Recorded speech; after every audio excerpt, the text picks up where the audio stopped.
Hello and welcome you all to our YouTube channel Pather Panchali ক্লাসে। আজকে আমরা ক্লাস 10 এর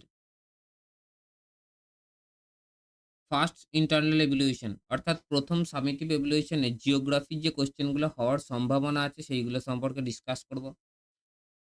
প্রত্যেকটা কোয়েশ্চেন তো এগুলো বিশেষত ৫ নম্বরের কোয়েশ্চেন এবং আবার জানিয়ে দিই যে এটা ভারত টপিকটা যেটা যে ভারতের প্রাকৃতিক সেইখান থেকে টপিকটা দেওয়া হয়েছে। অর্থাৎ ৫ নম্বরে যে ২ খানা কোয়েশ্চেন হবে তার মধ্যে ১ খানা কোয়েশ্চেন এইখান থেকে হবে। আর আশা করছি এই কটার মধ্যে থেকেই হবে। যদিও তোমরা এইটা ছাড়া বাকি সমস্ত জায়গা ফলো করতে পারো এবং বাকি জায়গাটাও চেক করে দেখতে পারো। যে তারা কেমন দিচ্ছে না দিচ্ছে সেই অনুযায়ী তোমরা তোমাদের নিজের ইচ্ছা মতন সেটা পড়তে পারো। তবুও আমার যতদূর মনে হচ্ছে এইগুলোর মধ্যে থেকে আসতে পারে তাই এগুলো সম্পর্কে আমাদের জানানো হচ্ছে। চলো বেশি দেরি না করে এগোনো যাক।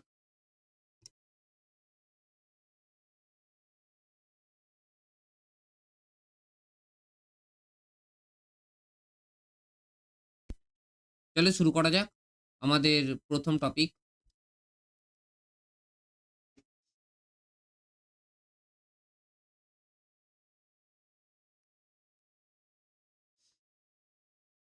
দেখো ফার্স্ট কোয়েশ্চেন যেটা আসতে পারে সেটা হচ্ছে প্রস্থ বরাবর হিমালয়ের ভূপ্রকৃতি। প্রস্থ বরাবর হিমালয়ের ভূপ্রকৃতি ব্যাখ্যা করো। এইটা কোয়েশ্চেন করতে পারে। ঠিক আছে? তো যখন তোমরা উত্তর লিখবে এইখানে দেখো কয়েকটা পয়েন্ট করে দিয়েছে সেই টাইপের পয়েন্টগুলো মুখস্থ রাখবে। গড় উচ্চতা কত, দৈর্ঘ্য কত, প্রস্থ কত, সর্বোচ্চ শৃঙ্গ কত, তোমার এগুলো রয়েছে। দেখো প্রস্থ বরাবর হিমালয়ের শ্রেণীবিভাগও করা আছে। একটা দেখো ৩৩ হিমালয় নাম দেওয়া হয়েছে। ৩৩ হিমালয়। একটা হচ্ছে হিমাদ্রি হিমালয়। তাছাড়া কি রয়েছে? হিমাচল হিমালয়, তাছাড়া রয়েছে শিবালিক হিমালয়। সবার গড় উচ্চতা বা প্রস্থ কি, এইসব অঞ্চলে কি, কি জিনিস ভালো বেশিরভাগ দেখতে পাওয়া যায় সেইগুলো সম্পর্কে তোমরা একটু হালকা করে ধারণা রাখতে পারো। তো এতে তোমাদের লাভটা বেশি হবে। সেকেন্ড ফ্যাক্ট যেটা তোমাদের এক্সামে অ্যান্সার লেখার সময় যেটা সবথেকে গুরুত্বপূর্ণ জিনিস হয়, যেটা তোমাদের জানা সবথেকে বেশি দরকার, আমার যেটা মনে হয়, সেটা হচ্ছে জিওগ্রাফির অ্যান্সার যখন করব, জিওগ্রাফির যখন অ্যান্সার আমরা করব, তখন কিন্তু আমাদের পাশে আঁকা দিতে হবে। তো এই আঁকার দিকটা অবশ্যই গুরুত্ব দেব। আঁকার দিকটা অবশ্যই গুরুত্ব দেব। এরকম ভারতের মতো করে আঁকবো, এঁকে এরকমভাবে আমরা চেকিং করতে পারি। ঠিক আছে? ফার্স্ট কোয়েশ্চেন প্রস্থ বরাবর হিমালয়ের শ্রেণীবিভাগ। সমস্তটা করা আছে দেখে নেবেন। সেকেন্ড কোয়েশ্চেন পশ্চিম হিমালয়ের ভূপ্রকৃতি বর্ণনা করো। পশ্চিম হিমালয়ের ভূপ্রকৃতি বর্ণনা করো। যদি কারোর মনে হয় এই কোয়েশ্চেন গুলোর এনালাইসিস করানো দরকার বা ডিসকাশন তোমাদের দরকার, তাহলে তোমরা অবশ্যই জানাবে। পরবর্তী পর্যায়ে ভিডিওতে জানানো হবে। প্রত্যেকটা কোয়েশ্চেন আলাদা, আলাদাভাবে ডিসকাস করে দেওয়ার চেষ্টা করা হবে। ঠিক আছে? এই মুহূর্তে আমি জানাচ্ছি না। এই মুহূর্তে শুধু কোয়েশ্চেন গুলো তোমাদের জানিয়ে দেওয়ার চেষ্টা করছি।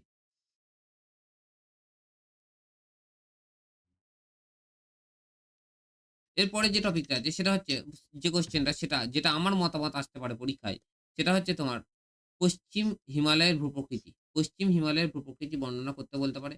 তো পশ্চিম হিমালয়ের ভূপ্রকৃতি কেমন? দেখো ভারতের ম্যাপ ইজিলি তোমরা এরকম এঁকে রাখতে পারো হালকা করে। তোমার বেশি অসুবিধা হবে না কো। আমি তবুও একটু দেখিয়ে দেওয়ার চেষ্টা করছি। তোমরা এরকমভাবে এঁকে রেডি করে রেখে দেবে। এরকম করে দেবে। পশ্চিম হিমালয় কিভাবে তুমি বুঝবে সেটা সম্পর্কে যদি তোমাদের জানানো হয়, তাহলে দেখো তোমরা ইজিলি জানতে পারবে।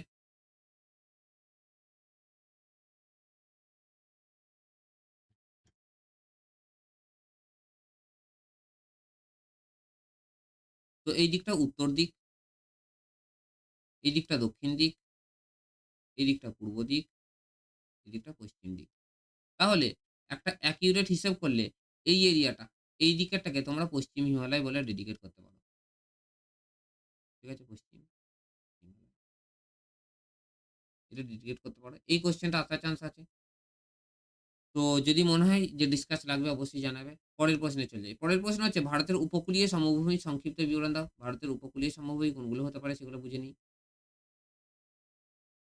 ঠিক আছে?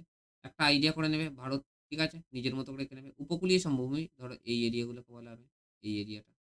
এই দিকের এই এরিয়াটা। অর্থাৎ এটা হচ্ছে তোমার সেম ভাবে তুমি বুঝে নেবে। এই কোয়েশ্চেনটা তোমার ঘুরিয়ে রিপিটও রয়েছে। ঠিক আছে? ঘুরিয়ে আলাদা ধরনের কোয়েশ্চেন করা আছে। সেটা কি কোয়েশ্চেনটা বুঝে নিই। যে ধরো উত্তর, দক্ষিণ, পূর্ব, পশ্চিম। বলে পশ্চিম উপকূল এবং পূর্ব উপকূলের সমভূমির পার্থক্য করো বা পশ্চিম এবং পূর্ব বা উপকূলীয় সমভূমির যেটা আছে সেটাই। এই ধরনের কোয়েশ্চেন তোমাদের কোয়েশ্চেন করতে পারে। তো সেটার দিকে একটু লক্ষ্য রাখবে। এটা একটা নেক্সট কোয়েশ্চেন। ঠিক আছে? নেক্সট কোয়েশ্চেন এ যাই। ভারতের পশ্চিম ও পূর্ব উপকূলের মধ্যে পার্থক্য। যেটা এক্ষুনি বলছিলাম ভারতের পশ্চিম এবং পূর্ব উপকূলের মধ্যে পার্থক্য নিরূপণ করে এটা সম্পর্কে। বা দেখো পূর্ব ও পশ্চিম উপকূলীয় সমভূমির প্রকৃতির বৈশিষ্ট্য আলোচনা করা। অর্থাৎ প্রিভিয়াস যে কোয়েশ্চেনটাই বললাম ভারতের উপকূলীয় সমভূমির পরিচয় দাও। আর এটা প্রায় একই ধরনের উত্তর। তোমরা একটু নিজেরা আ অ্যান্সার চেক করবে। আমার মতামত রায় মার্টিন, রায় মার্টিন বা ছায়া বা প্রান্তিক বা পারুল। এই কটা প্রকাশনীর বই মোস্টলি তোমার ফেমাস। এই কটা বই চেক করলেই তুমি এর অ্যান্সার গুলো পেয়ে যেতে পারো। ঠিক আছে? পরের টপিক যেটা সেটা চলে যাই। ভারতের দাক্ষিণাত্য মালভূমি সেম ভাবে এই এরিয়াটাই মাঝ বরাবর আমাদের একটা মালভূমি অঞ্চল রয়েছে। এটাকে বলা হয় দাক্ষিণাত্য মালভূমি। আমি এঁকে শুধু জাস্ট দেখিয়ে দিচ্ছি যে কোনখানে দাক্ষিণাত্য মালভূমি আছে। তোমাদেরকে পরীক্ষায় অ্যান্সার লেখার সময় এরকম পাশে এঁকে দিতে হবে। তো এটা একটু মনে রাখবে। সেজন্য এঁকে দিচ্ছি। পরের টপিক ভারতের জনজীবনে হিমালয়ের গুরুত্ব। ইজি হিমালয় কোথায় আছে তোমরা জানো। হিমালয়ের গুরুত্ব অর্থাৎ ধরো তোমায় সিম্পল একটু যদি বুঝিয়ে দেওয়ার চেষ্টা করি সেটা হচ্ছে এই বরাবর হিমালয় রয়েছে। এই কারণে চীন থেকে যে সাইবেরিয়ার হাওয়া আছে সেটা আমাদেরকে আটকে দিচ্ছে। সাইবেরিয়া। ঠিক আছে? সাইবেরিয়ার হাওয়া আটকে দেয়। এছাড়া কি হচ্ছে উত্তর-পূর্ব বা উত্তর-পশ্চিম তোমার দক্ষিণ-পূর্ব সরি উত্তর দাঁড়াও আমি নিজেও ভুলে যাচ্ছি। উত্তর, দক্ষিণ, পূর্ব, পশ্চিম। তো এই উত্তর-পূর্ব বায়ু আসছে এসে ধাক্কা খেয়ে বৃষ্টিপাত ঘটাচ্ছে আবার ফেরত যাওয়ার সময় তোমার শুষ্ক বায়ু নিয়ে যাচ্ছে। এই কারণেও তোমার ভারতের জনজীবনে এই এরিয়াটাতে তোমার গুরুত্ব হচ্ছে। এইখানে তোমার সমভূমি সৃষ্টি হচ্ছে।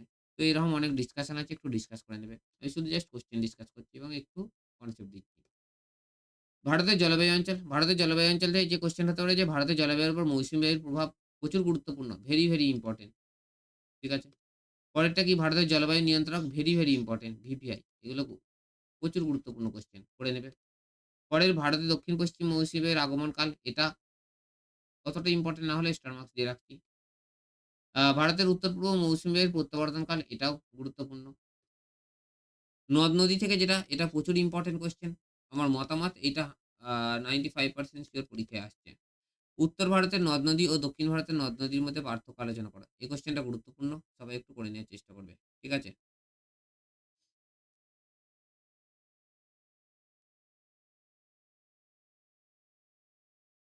তো আমাদের এই কটাই কোয়েশ্চেন। ঠিক আছে? বেশি ভিডিও আমি বাড়াবো না এই কটাই কোয়েশ্চেন। এই কটা করলে তোমাদের আ কি বলে এটা? ভারতের প্রাকৃতিক দিকটা। ভারতের প্রাকৃতিক দিক একটা ৫ চলে আসছে। ভারত প্রাকৃতিক।